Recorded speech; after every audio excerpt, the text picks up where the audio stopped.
Hey there, and welcome back to ClearPath Conversations. I'm Mark Bernardin. Last episode, we talked about handling price objections without giving ground that you would regret. The big point was that price is too high it's not always a pricing issue. Maybe a budget issue, a value issue, a competitive issue, or simply procurement pressure. Today, we're moving even earlier in the timeline. We're going to talk about what you should be checking 6 months before renewal. 6 months out is the most important window in renewal management because there's usually still enough time to change the outcome.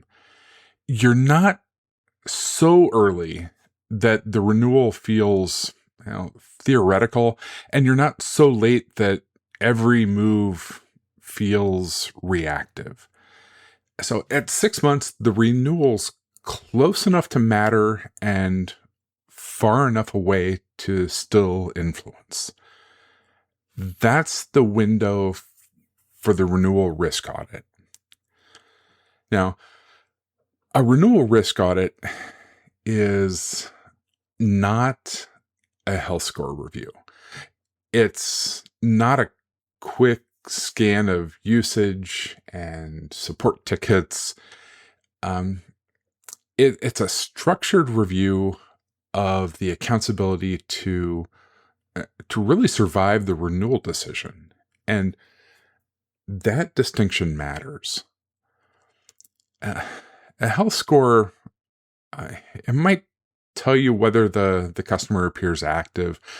A renewal risk audit asks whether the customer is really prepared to defend the relationship when the contract comes under review. And those really aren't the same thing. So at 6 months out, you need to examine 5 dimensions: stakeholder health, value clarity, competitive exposure, product fit, and internal advocacy. Those 5 dimensions give you a much more accurate view of renewal risk than just activity alone. So let's start with stakeholder health. Stakeholder health answers the question, do we have the right people engaged at the right level with enough relationship depth to really support the renewal? And this is where the work from episode 35 comes back into play. Multi-threading is not a CRM field. It's not just a list of contacts. It's not having met someone just once. Stakeholder health means you have meaningful relationships across the roles that matter. The day-to-day owner, the technical or operational lead, the economic buyer, the executive sponsor, and also any stakeholder who can influence the renewal approval. So at 6 months out, you really should be asking, who owns the outcome? Who owns the budget? Who can block the renewal? Who would defend the partnership? And who would be indifferent if it disappeared? Now, those last 2 questions, they're uncomfortable, but they matter. The renewal risk it often hides in indifference, not anger, not escalation, indifference. Now, a customer who's furious, still engaged. A customer who's indifferent may already be gone in every way that matters. The PRP, the Program Resilience Plan, calls this relationship density. Does the relationship extend beyond a single stakeholder? Is there executive level contact? Are they active in the last 90 days? Or is there just a single thread dependency there? At 6 months out, any single thread dependency should be treated as renewal risk.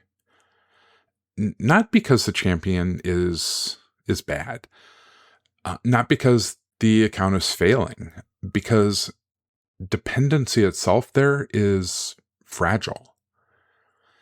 If your champion leaves or gets reorged or loses influence or decides not to spend political capital on the renewal, the account can destabilize really quickly. The fix is not to bypass the champion. The fix is to expand value logically. Just ask the champion, who else should be seeing the impact of this work? That question frames stakeholder expansion around customer value rather than vendor access. Now, the second dimension is value clarity. Value clarity answers the question, can the customer explain why the partnership should continue? Not, can you explain it? Can they? Now, this is narrative strength again. At 6 months out, you should test the value story directly. Ask your champion, when this renewal gets reviewed internally, what do you think the strongest reason to continue will be? Then listen carefully. If they give a clear, specific answer tied to business outcomes, that's a great sign. If they give vague language like, well, the team likes it, or we use it a lot, that's just not enough. Usage may support the story, but it's rarely the story. The renewal committee doesn't only need proof that the product is used. They need to understand what would be lost if it went away. That's the value clarity test. The third dimension is competitive exposure. Competitive exposure answers the question, is the customer actively or passively comparing us to other alternatives? Now, there are obvious signs. The customer asks for feature comparisons. Procurement asks for pricing justification. A stakeholder mentions another vendor. Sales hears that a competitor has been in the account. But there are quieter signs too. The customer starts asking whether certain capabilities are included. They ask about contract flexibility. They ask about integrations you haven't discussed in months. They ask whether data export's available. They reduce meeting attendance while becoming more formal in communication. Now, none of those signs prove that a competitor is involved, but at 6 months out, they're worth testing. Don't ask, are you looking at competitors? Because that really puts the customer in a defensive position.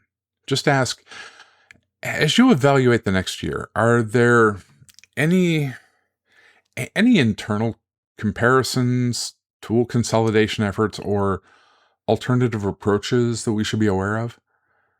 See, that question is broader, it's cleaner, and also it's more businesslike. Competitive exposure is not it's not always about another vendor.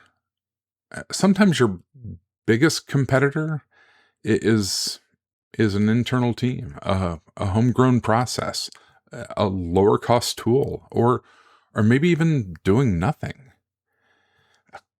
Now, in cybersecurity, for example, tool consolidation can create serious renewal pressure.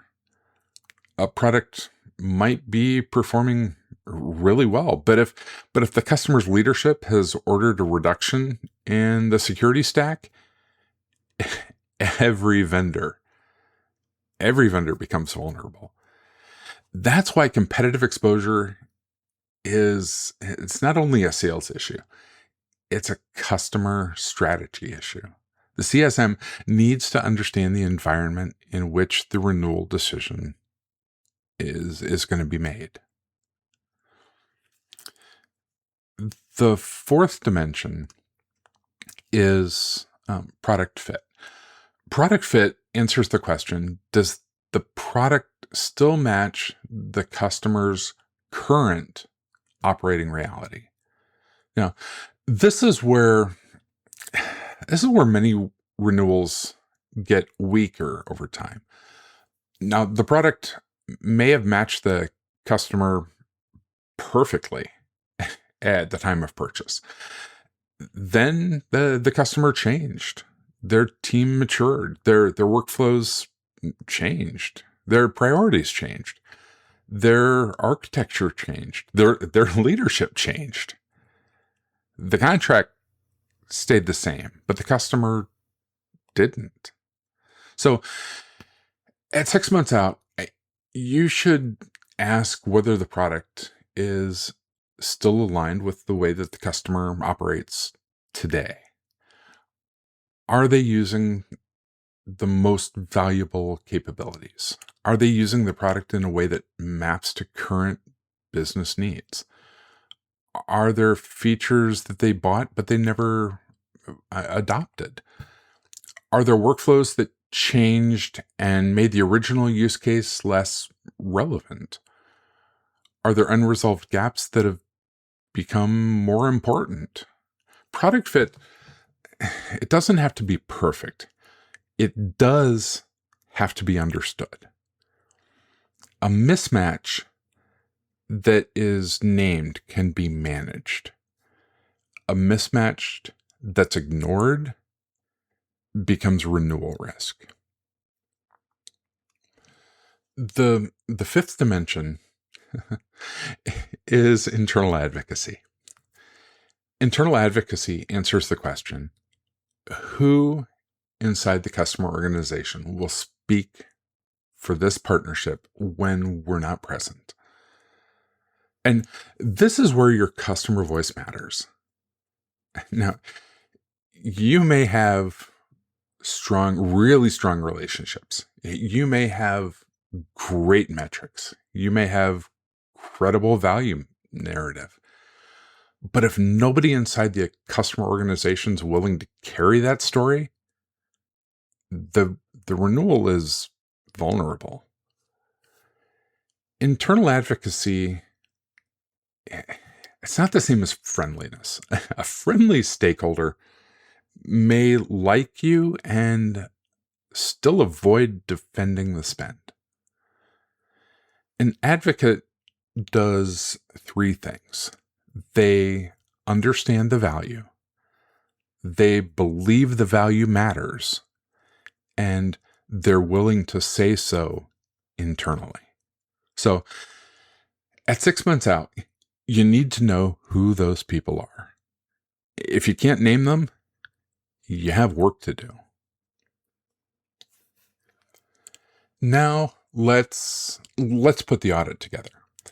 At 6 months out, your renewal risk audit should produce one of three outcomes. Your first outcome is clean confidence. The account has strong stakeholder health, clear value, low competitive exposure, solid product fit, and active internal advocacy. This doesn't mean you coast. It means the renewal campaign is just right on track. The second outcome is correctable risk. One or two dimensions are weak, but there's still time to act. This is where PRP logic becomes useful. Identify the weakest dimension and focus your next 30 or so days there. The third outcome is serious renewal risk. Multiple dimensions are weak. Executive engagement is absent, values unclear, and the decision path is unknown. That account needs leadership visibility right now. Waiting will not make the situation any better. The audit is only useful if it changes behavior. If the audit identifies risk and nothing changes, you did reporting, not renewal management. So here's the internal mistake to avoid. Don't let the audit become a private CSM exercise that never reaches the account team. The account executive needs to know what you found. Your manager needs visibility if forecast confidence should change. Support or services may need to act if delivery is creating risk. Leadership may need to help with executive access. A renewal risk audit should create a shared view of the account. Not drama, not panic, shared visibility. That's the difference between a senior operator and a CSM just quietly working alone. So at 6 months out, time is your asset. At 90 days, time is your constraint. Use the 6-month window well. Ask the uncomfortable questions.